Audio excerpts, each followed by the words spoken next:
Alright, welcome back to Fun with Polynomials. Today we're going to divide them. There is I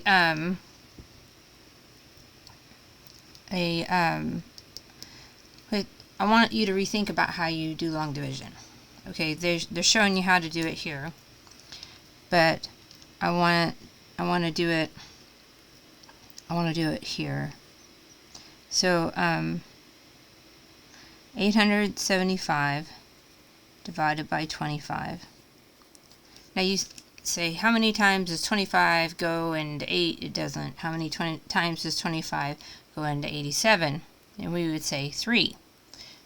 But I want you to think of this instead. What do I have to multiply 25 by to get as close as I can to 87? And that would be 3. So 3 times 25 is 75. But that's positive. We've been taught to automatically subtract it, but what we're doing is we're changing its sign. And then we bring so we have 12 left over, and then we bring the next number down, which is 5. And then I say, what do I multiply 25 by to look just like 125? And the answer is 5. So 5 times 25 is 125. And of course, if that, I would just double it, right? So we actually, after we multiply, we change the sign and we get a remainder of 0. And by doing that, we know that 35 times 25 equals 875. So if we had 13 divided by 2, let's not do 13, let's do 23.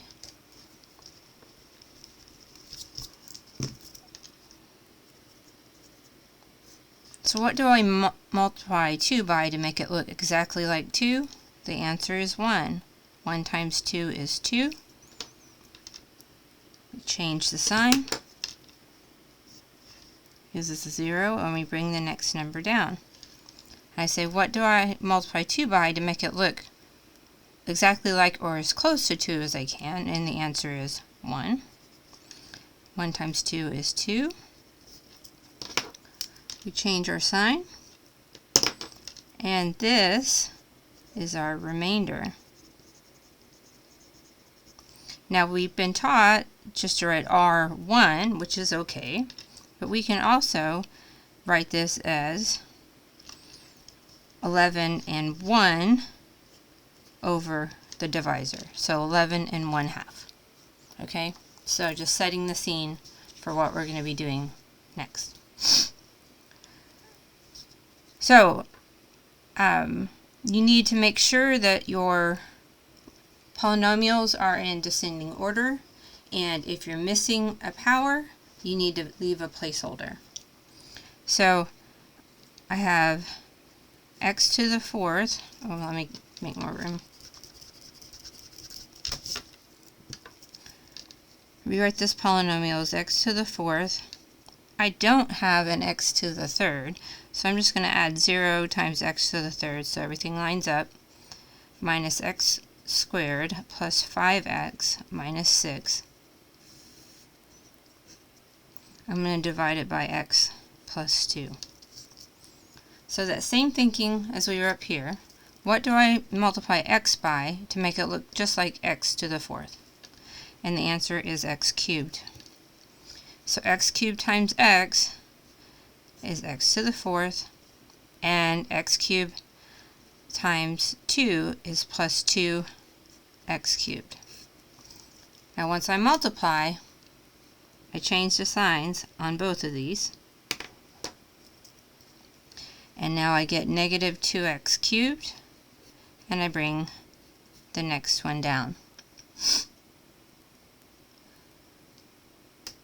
So now I say, what do I need to multiply x by to make it look just like negative 2x cubed?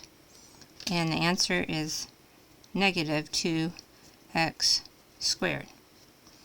So I get negative 2x squared, or cubed, excuse me, and then minus 4x squared.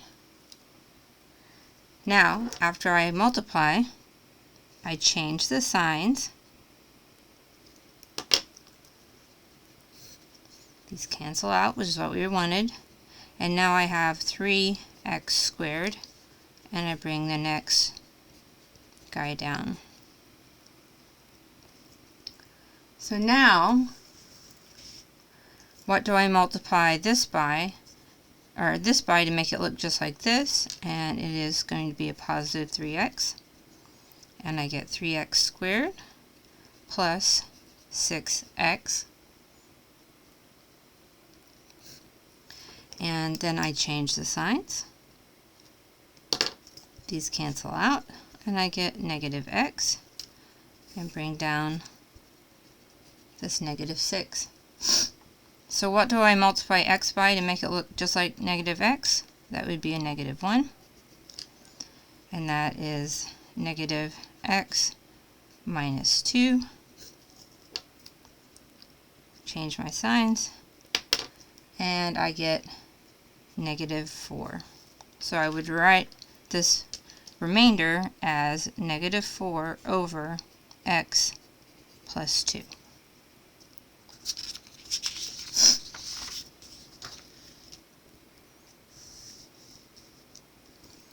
Alright, so that was pretty tedious, right? So we're gonna go into synthetic division here soon, okay?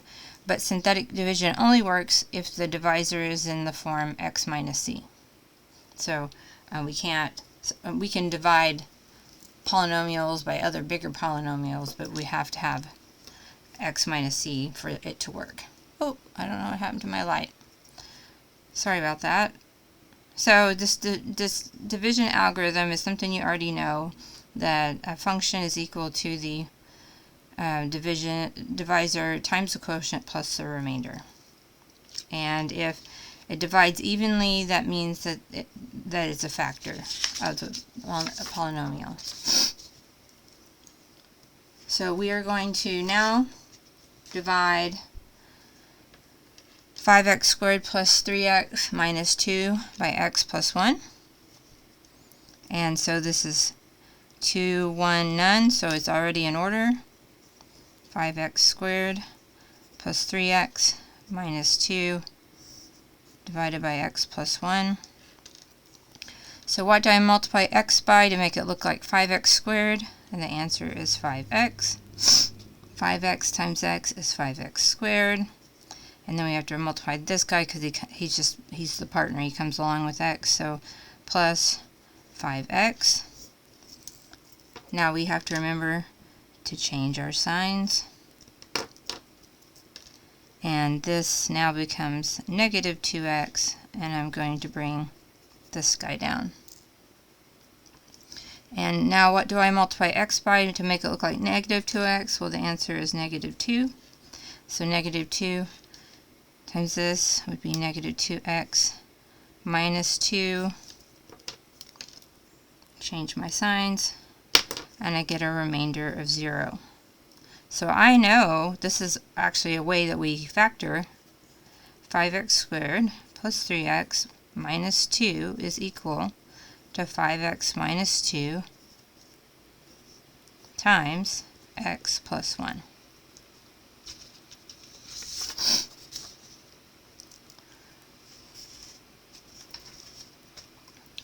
Alright, so we're going to divide this longer one by 3x minus 2.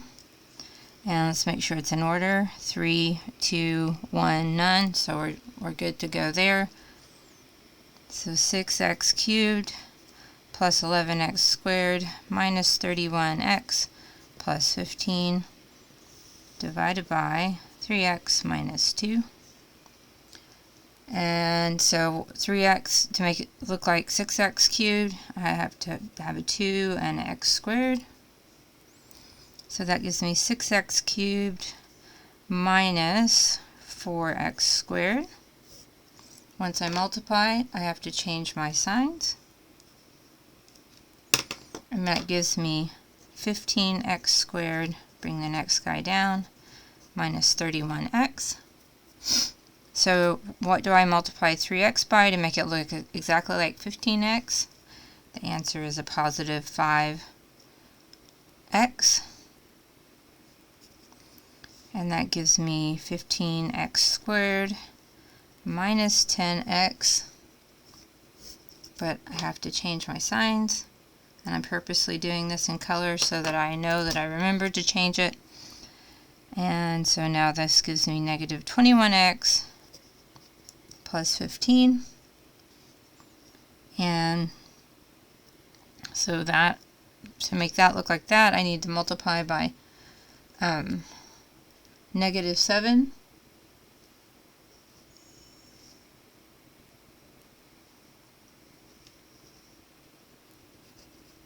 So that's negative 21x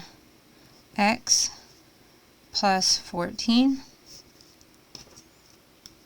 Change my signs. And I get a remainder of 1. So we would write this remainder as 1 over 3x minus 2. Alright, so give me something faster, Amy. So synthetic division is a shortcut, okay? When the divisor is a binomial in the form x minus k, where k is a real number. In synthetic division, only the coefficients are used in the division process, so we don't even write the variables down. Alright, so this is the steps I'm just going to show you. So the first thing you do is, remember we divide by k, or is it k or c? It's k. Where the factor is x minus k. So here we're going to divide by 3. But the first thing I'm going to do is I'm going to write just the coefficients down. So I'm going to check 2, 1, none, so nothing's missing. So I have 5 minus 3 minus 36. And I'm going to divide this whole thing by 3. So the first rule is that I always bring the first one down. And 3 times 5 is 15. So 15 and negative 3 is 12. 3 times 12 is 36. And I get a remainder of 0. So if you recall, this started as x squared, so now this is an x.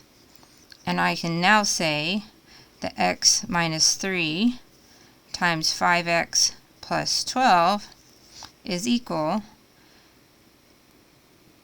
to 5x squared minus 3x minus 36. And that's because the remainder is 0. Alright, let's do another one. And it's because we've already changed the sign in what we're dividing by, where it's a negative 3 and we did this, we don't have to change all the signs in all the steps, which is super great. Alright, so let's try this on this guy. 3, 2, 1, none. So, okay, nothing's missing. So I have 4, 10, negative 6, negative 20. And remember, I have to divide by the opposite sign, so it's by negative 2. I always bring my first one down. And negative 2 and 4 is negative 8, which gives me a positive 2. And that times that is a negative 4, which gives me negative 10. And that gives me positive 20, which gives me a remainder of 0. So remember, this is x cubed, and now this is x squared. So I can say that x plus 2 times 4x squared plus 2x minus 10 equals 4x cubed plus 10x squared minus 6x minus 20. And you can only do that if it's the remainder is 0. And here's a picture of what we just divided, and it shows, here, let me do it this way. So we divided by -2 and got a 0, and here the graph shows that at -2 it's an x-intercept, so it is -2, 0. It is a 0. Alright, so let's do one more. So we have 4, 3, 2, oh, we're missing the one, so I have to write this as -9, 10, 7, leave a 0 for because there's no x, and then -6, and I'm going to divide it by a +1. And bring my first guy down. I have -9. 1 times -9 is -9, which gives me 1. That gives me 1. 7 plus 1 is 8. 1 times 8 is 8. And that gives me 8. And I have a remainder of 2. So this was x to the 4th. This is now x to the 3rd. So 9x to the 4th plus 10x cubed plus 7x squared minus 6 divided by x minus 1 equals minus 9x cubed plus x squared plus 8x plus 8 plus 2 over x minus 1. And here are some more videos if you would like to see more practice on long division or synthetic division.